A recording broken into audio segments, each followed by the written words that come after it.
Behind the Beats with Jess Bowen and Bowie J. Hello, it is Bowie Jane with Jess Bowen for Babes Behind the Beats, and today we have singer-songwriter creator Jaci Butler, known as the green-haired girl, and she does in fact have green hair. Congratulations. Hi. You're going to go, that was interesting. No, that's me. we can confirm you have green hair. Yeah, so it's green. is... It's not a wig, I swear. Wait, can you first of all tell us a little bit about that? Like, was this like you dyed your hair green like years ago, and then it just became like known as your tagline or something? So I was in a band called Jagged Row, and we were together for like 8 years, and we toured. And I had this like neon green mic stand. And I used to like match my like makeup and nails and all to it. And the guys in the band would match their, like we'd have them wear like green shoes or whatever. And it just kind of became a thing. And I was like, I want to dive all the way in. And so we were on tour in New York, and I saw this girl at the mall with this like beautiful like neon green hair. And I went up to her and I was like, who does your hair? I want to get it done. So we had one day off in New York. And so she gave me the number of her girl. I went there. She dyed my hair green, and the rest was history. Like I never turned back. Like she just put a few streaks in like my natural brown hair, but then later I just was like, screw it. I'll just do my whole head green, and it's been that way for I guess since like 2014, 2015, so 6 years. Yeah, you committed. I love it. It looks great, but you really committed for like this. You know, people usually like I feel like change their hair colors. Like you know, once they do one color, they're like, oh, I'm bored of this. I want to do a different color. But you're like green. for like a month after my breakup with the band and my boyfriend at the time, it was all at the same time. For a month, I dyed my hair about like 5 different colors within a month's time, but then I went back to the green. So that's a period of time. I'm like, no, we don't that's not canon. That's not So funny. Now you've actually had a huge long career. Actually, you've done a lot of things. You're huge on TikTok. You've got 4.1 million followers. You came from the Musicali background. You got a lot of followers on YouTube. You're doing heaps of things. You were lead singer of a band. That might be the one you were talking about before. And so where did it all start for you? I guess, like, how did you get into all of that? Yeah, so I mean, like, since I was like little, like I wanted to be the center of attention. Since I could like talk, I would stand up. I was an only child, and I was the youngest out of all my cousins and everything. And I would stand up and just like be like, listen to me, and I'd be singing. But no, when I was in 3rd grade, I loved musical theater, and I told my parents when I was in 3rd grade, I said, the moment I graduate high school, I'm not going to college. I'm going to move to New York, and I'm going to be a Broadway star. And my parents are like, okay, whatever, you know, just whatever you do, commit to it. So a few years later, when I was like 12, I had really gotten into rock music, and I'd always loved rock music. My parents introduced me to everything, but I was really wanting to, like, you know, that was the time period of Warped Tour and everything, and I loved it. I just have to throw it out there, Jess, I've actually seen you at Warped Tour. Oh, no way! I was at that. 2014 Warped Tour, 2014, 13, and 16, which I think the Somerset played. We were on all of those. We were on every single one of those. I looked it up. I was like, wait a minute. I've seen her perform live at least 3 times. That's awesome. Oh my God. But yeah, so I mean, I wanted to be in that scene, and I was 12 years old, and I was like, I went to my parents and I was like, I want to start a band. So we auditioned some guys, and they became my best friends at the time, and we were together for 8 years. And I think because we started so young, by the time they were a few years older than me, and by the time that I was like 21, they were all like realizing that that wasn't what they wanted to do. And of course, I've always wanted to do this. So I had always wanted to move out to LA. I was originally from Texas. So, you know, when the band kind of broke up, I just thought I'll bite the bullet and I'll move out to LA, become a solo artist. That's when I started doing social media and got into TikTok, Musically, YouTube, all of that. And it just kind of now I'm here. So I wanted to take it back though real quick to you said you were Yes. touring with your band. How many Mhm. how long were you guys on the road for? And obviously you would have been really young at Yeah. this time when you were on tour. Yeah, so we started the band when I was 12. My parents went everywhere with us. So from the time I was 12 to 20, we toured everywhere. We Wow. probably in that time period, we played all over the US and Canada, around 600 gigs. So, Wow. yeah. So you really went like you were really on tour. That was Yeah, like your that, thing. and that's my favorite thing still. Like, and that's what's the one thing I love living out here in LA, but I haven't actually toured really since I was in the band, which was like 4 years ago. So, and Yeah. being on stage and touring is like my favorite thing. Like, I love the Oh, yeah. studio and all, but the stage is just that's my home. So, I completely agree. yeah. Being on there's nothing like being Yeah, on the road. Once exactly. you once you've done it, it's like you just like crave to do it Yeah, even more. exactly. It's my favorite thing. It's the best. And so were you guys like what kind of like were you headlining? Were you opening for some other bands? Can you tell us like some highlights of like Yeah, I guess your touring experience? So a lot of them we self-booked. Like I was like, and it's funny because I was like, by the time that I was like 15, 16, my dad and mom helped us a lot. But by the time I was 15 and 16, I was kind of learning the ropes. So I'd be the one like messaging these like dive bars and venues and being like, hey, can we play? So a lot of it was that. But then we also did like, we played the State Fair of Texas, and we played a few House of Blues shows, Nice. just by pure luck and like trying to get in. We opened for a few acts. We had opened for Hanson, Whoa. which I remember the That's Hanson sick. crowd was like so confused. They were like, because we always described ourselves as like Fall Out Boy meets Aerosmith kind of thing, So like the Hanson crowd was like, who the hell are these kids? Like we're just, and we're like young kids, but it's still, we opened That for is Bowling massive. for Soup. Yeah, it was really Bowling cool. for Soup. Yeah. I love those guys. They're so funny. They're so They're sweet, too. amazing. Yeah. Finger 11 we opened for. I toured a lot with my friend Dalton Rapatoni, who also had a band, and he was on American Idol. And we've known each other since we were like 11 years old, and then we happened to be on the same season of Idol. He finished third. Oh wow. Yeah, so, and we toured a lot together too, our two bands. So yeah, a lot of it was just us trying to knock on doors and be like, hey, can we play? We played house shows, everything. But That's Cool. great. How did Idol happen for you then? Did you like literally go, I'm going to audition, or did someone reach out to you? I didn't want to audition. I always tell this story because it was in 2015. So I was on the very final season of Idol, and they had already pretty much auditioned everyone, and we were on tour. We were in Ohio, I think, and my manager at the time called me and was like, American Idol is looking for a few more people to audition. And I was like, I don't want to leave my band. And the guys in my band were like, you need to do it for the band. I was like, damn it. So I auditioned on like a Skype call in a hotel room for some producers. And they were like, I actually auditioned with a song by Set It Off. Oh, I know the yeah. Set It Off guys. Yeah. Yeah, I do too. So, and I've even like written some with Danny now. But oh my gosh. yeah, so I sang one of their songs and one of our songs, and they were like, yeah, we only have one other like spot that we're doing auditions, and it's in San Francisco. And we were actually on our way to California at the time to play in LA. And so we were like, okay, we'll take a detour and drive to San Francisco too. So I was the last audition of the day. I had to be there at 7 a.m. I don't think I auditioned until 8 p.m. Oh, in God. front of like, so I auditioned. So I got the go terrible. ahead from the producers, and I auditioned in front of like the judges, like J-Lo and Keith Urban and Harry Connick Jr.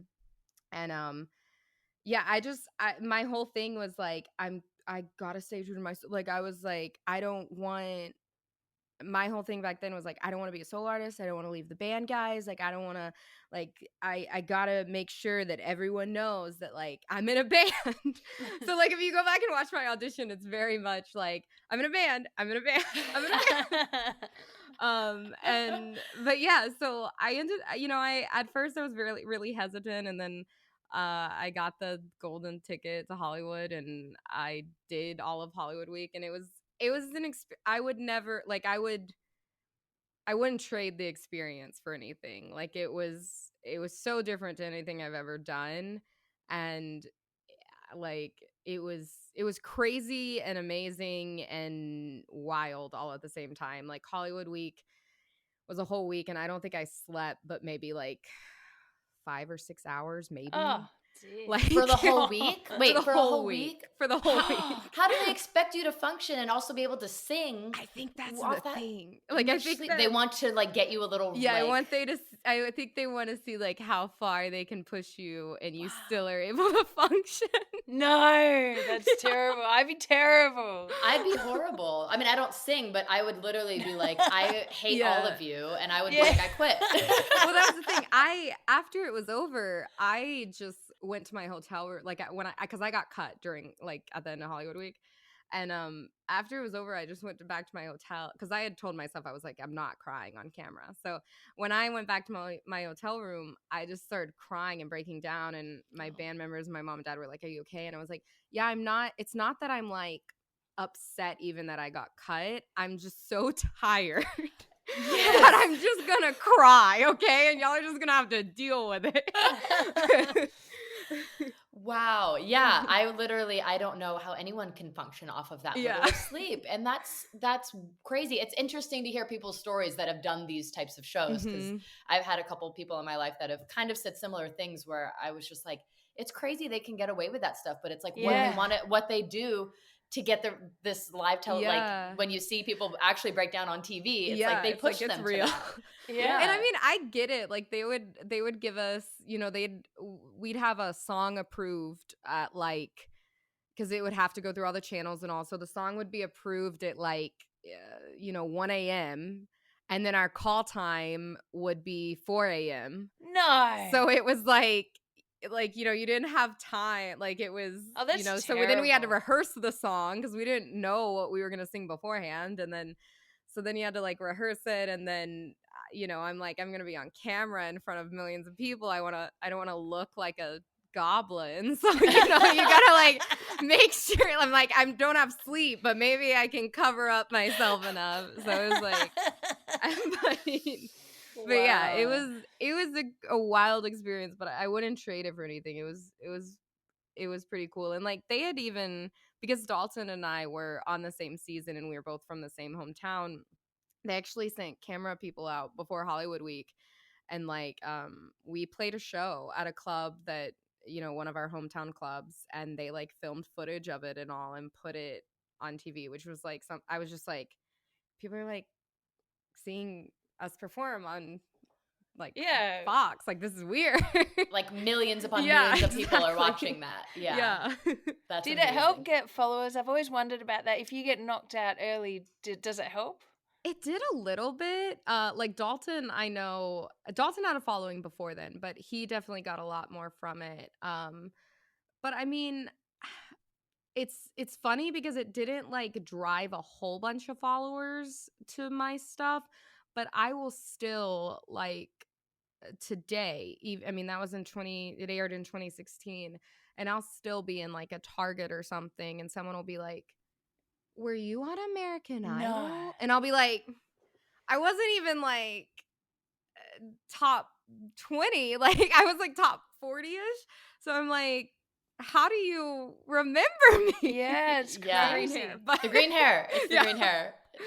But yeah, so I wouldn't say it, like, drove followers a whole bunch, but, like, people still remember it, which is really cool. And I do have some fans that'll, like, comment on my TikToks even, that are like, I've been with you since the Idol days, which is really cool. So Wow, that's great. And were you doing social media back then? so much? Or? Not really, because in the band, we had like Instagram and all that. I remember when I first got Instagram, I was like in the studio and my drummer was like, there's this thing called Instagram. And I was like, I didn't even have an iPhone at the time when it came out. I like took their iPhone and was like, I'm making an account on this. I had a BlackBerry something, I think. Oh yeah, But- I had the Blackberries. Yeah, but like we did some, but it wasn't like not like what I do now. So it was very much, I think now, even just within a matter of like 10 years, I feel like social media has changed the way you like do things and all. Even like I feel like 10 years ago, it was more of like we were like we just got to keep playing shows, and now it's like, okay, it does help to get a Content. following on social It's- media and get right. content. Yeah. It's so true. Before it was like be on the road, grind, Yeah. grind, grind. Just play as many shows as you can to try Yeah. to play for as many people. And now it's like, okay, it's not even being on the road. It's how many views and people you can get to see your content. Exactly. You got to make this great content that people are gonna like. Now. Yeah. So it's I just kind of fell into that when I became a solo artist, and I saw Musically and I was like, okay, well, it has music in the title. Maybe I can do like, covers and sing songs and all. And then what kind of took off on my channel on Musically was I started doing comedy skits, and that's what kind of boosted me, not Wow. the music, because that's what people wanted to see on Musically. So it was, even though it was called Musically, it was either like lip syncing or like comedy stuff. Wow. So Bowie, did you Yeah. know what Musically was before? Yeah, I did, but I never really. I created an account, but I never got into it because I was like, I couldn't work out what I was doing with it. So, like, Yeah, what was my people- thing gonna be? people weren't, it was not like TikTok. Like I would tell people I was on Musically and they'd be like, isn't that a little kids app? Like, ew. Because And what I was was the, like, okay, what was the fine. whole thing? Was it was lip syncing, wasn't it? Or I can't quite remember what it was. Yeah, it was. Yeah, like what it got big for.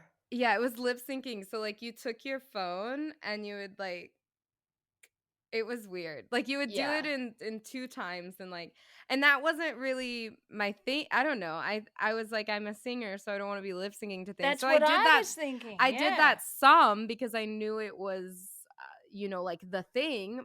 And there's nothing against it. Like the people that did it, like they made it an art form. Like it was crazy. But I started doing like just random comedy skits, and that's what kind of catapulted my like channel on there. And then I was like, wait, I'm a musician. I'm not a comedian, goddammit. Yeah, I was like, wait. It's all gone horribly wrong. Yeah, I was like, what has happened? No, I enjoyed it in it, and before it even became TikTok, I had gained like 1 million on Musically, so it was really interesting when it became TikTok. And did like they all transfer these, like, the followers over? It Like did, it just yeah, oh it good. did. Oh, I didn't know that. Oh my God. Yeah.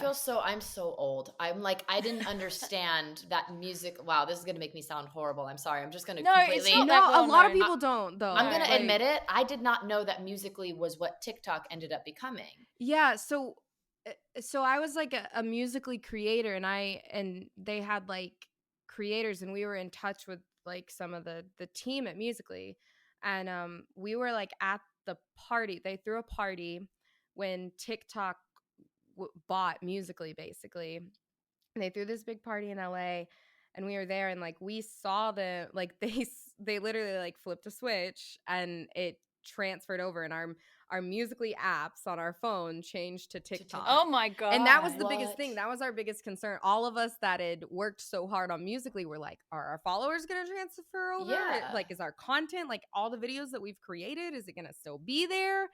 And that was like a big concern for us. And we were all so terrified. It was like Y2K, right? It was like when they hit the switch, it was like, is it still gonna be there? Like we were all like crossing our fingers and like worried everything was gonna come crashing down. But no, it literally, if you had the Musically app that night when they flipped the switch, it became TikTok.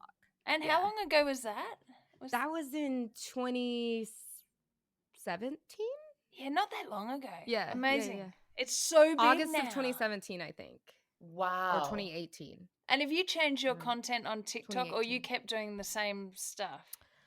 I kind of, because to I wanted to kind of transition and be like, hey, I'm also a musician. So I changed it a little bit, and it kind of became TikTok became like a different culture. Like what it is now with like trends and stuff, that's what it started becoming, and it was like trending sounds and trending dances, a lot of dances. Like there had been like dancing on Musically, but not nearly as much, and it became kind of a different culture. So we kind of transitioned into that culture, which was cool. And I mean, I would start doing trends and stuff like that. I got on YouTube and was like vlogging and stuff, so I did some of that on TikTok. And I liked making, right when TikTok first started, what I liked doing was making um like long, like 1 minute, like little mini music video type things. So Mhm. like I would take like the songs that are popular and do like something, and I would usually try to put like a punchline at the end. Like there's a song by Hey Violet called, like Better by Myself, and I did like a whole thing where it was almost like I killed my significant other, but then it was just like a smoothie. Like it looked like blood, but it was like a smoothie. Right. Like when Cardi B what's the song? It's Must Be That Whip That I Ordered. It was, I don't know what the Oh, song is now, but I I know which one you're remember talking I about. did that, and I made like this mini music video to it instead of like, and I had like the doorbell ring, and my friend like just took a whole can of whipped cream and just squirted my whole face with it. So it was like whipped cream instead of like whip. So I tried like doing that kind of stuff to like do more of the music part that I liked, but also keep the comedy in, because I knew that that's what I had been like recognized for on Musically. So I wanted to keep that in there. But yeah. And Right. do you still do the minute long videos, or do you find they're better shorter? Because I've been wondering about this myself. Yeah, it's so now you can even do like 3-minute music videos on the app. So On like, yeah, TikTok? yeah. I didn't So know that either. Oh my I gosh. actually, for this last single that I just put out, Breakup Season, I tested it, and I shot my music video, and the music video's on YouTube, but I also did a full version of it, vertical on TikTok. Yeah, so did you So shoot it differently for that because it has to be yeah. vertical? So Yeah. we shot 3 different colors basically. We did pink, blue, green. Yeah, pink, blue, Right. and I saw green. that. It's like side by Yeah. side And each. did Yeah. like, if you wanted to watch the blue version, you go to Instagram. The pink version, you go to TikTok. And Ah, so it was like a little bit Oh. different part of the story on each of my platforms. Oh, cool. that's really cool. Thank you. It was something I've like never done before, and we wanted to try it. So we shot the whole thing vertically, but like then that way we could use it on cross platforms. And did So 3 minutes go okay, or was it like, it or did is it less okay. views? It got less views. I think people were just really, because I know some people that's all they do now is like 3-minute videos of them talking about stuff, and they get millions of views. But I think TikTok is very like, what you're known for is what kind of works best on your page, kind of thing. So I think people were a little like confused. They were like, wait, and they like kept watching, and they were like, wait, this is 3 minutes long. But I mean, my like core fan, they really enjoyed it and everything. And I think, the 30-second to 1 minute is kind of where like the sweet spot is, where I usually do stuff and all. So Yeah. I know. To be honest with you, again, I feel old saying this. I didn't even know you could do 3 minutes now. I'm no, like, you're good. I It just just rolled like, out. You're good. I just like, I can't keep up It was with, only with it. recent, the 3 minutes. Like Yeah. it was in the last year, I think, wasn't it? Or maybe it was Yeah, I actually think with it's COVID, just I'm not sure. I think But it's just in the last like few months. I know certain Yeah. creators had it like for a year, and then they just rolled it out to like the public a few months Oh, ago. they had Yeah. people like that were like Yeah. introducing it, and then people were Yeah, like, I'm waiting till I exactly. can do my 3 minute Yeah. video. Oh, actually, yeah. actually, if you're a creator, like a TikTok creator, do they help you promote it at all? Like, say you're releasing a single, and then do they help you promote it, or there's not much guidance with that? I think it just depends. I know sometimes if the song starts trending, they'll put it on their music page. I had a friend that her song went like totally viral on the app, and so they ended up putting it on like one of the banners on TikTok. Oh, So I think it's kind of like what starts trending. Like I said, trends are like what like runs TikTok, I feel like. that's crazy. And it's usually like the creators on the app are the ones that kind of dictate what those trends are, and then TikTok will like reward that for what the trends are. So if, you know, a song's trending, it'll pop up on TikTok's radar and they'll be like, "Oh, what is this? We need to kind of like, you know, see what's going on here." Yeah.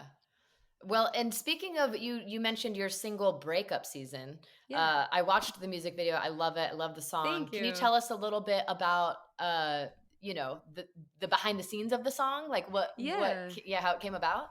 Yeah, so what's really cool about that is we were talking about American Idol, and I got to write with my friend Avalon Young, who was on that same season of American Idol. She finished in the top 10. And so that was the first time we had seen each other or anything since Idol. And the two guys that I worked with on the whole project, they were like, "Do you know?"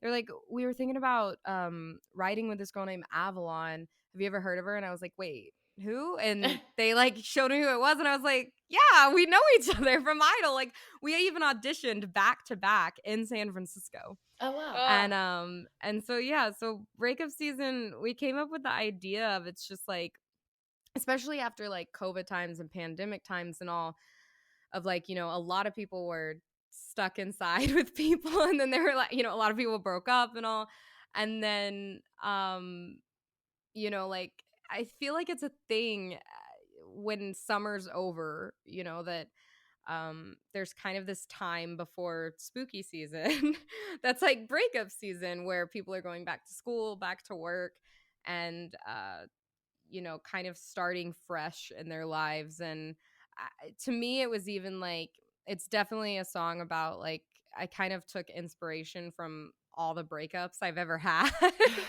But I think it could apply to just about anything in your life. If it's, you know, a friendship, a job that you're breaking up with, and kind of, you know, realizing that those pieces don't really fit together, and you kind of know it's over, so it's time to move on. Yeah. And that's what we kind of ran with on breakup season. And it turned out that we could actually release it during what we considered breakup season, which is like September, That's October. perfect. So yeah.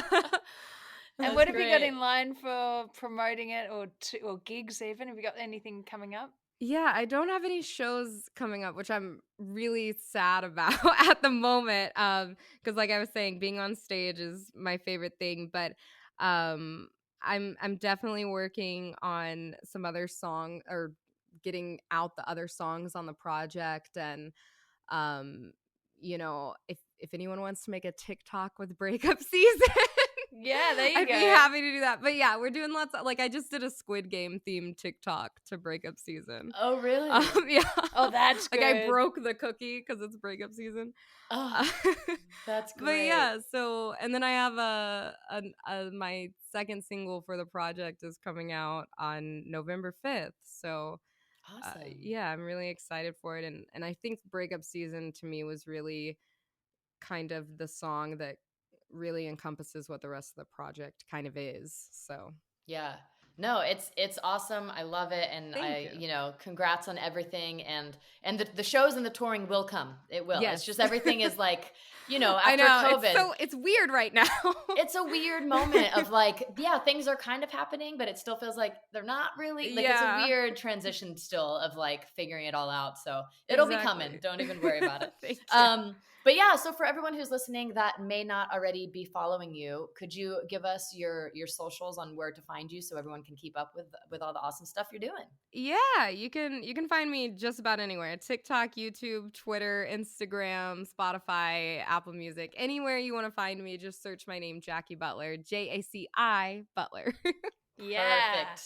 Perfect. Awesome. Well, Jaci, thank you for taking the time to chat with us. It was so great Yeah. hearing from you. And yeah, we will hopefully talk to you soon. This was so much Thank fun. you guys. This was so much fun. Thanks so much. Bye. Bye.